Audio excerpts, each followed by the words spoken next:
Pilipinas. Wala pang namomonitor na epekto sa pampublikong transportasyon ang Metropolitan Manila Development Authority. Kaugnay ng isinasagawang tigil pasada ngayon ng mga miyembro ng Piston at Manibela. Sa katunayan, ayon sa MMDA, sa pamamagitan ni Chairman Attorney Don Artes, nakausap nilang ibang sumama sa transport strike na nagsabi umanong babiyahe pa sila bago magkilos protesta.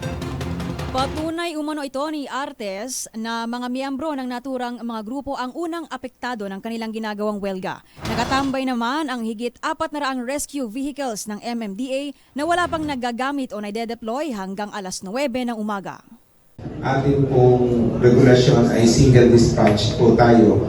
Lahat po ng kautusan regarding pagdala ng libreng sakay ay manggagaling lang sa MMDA dahil nga po ayaw natin na itong libreng sakay ay makaagaw ng mga hindi sumama sa tigil pasada.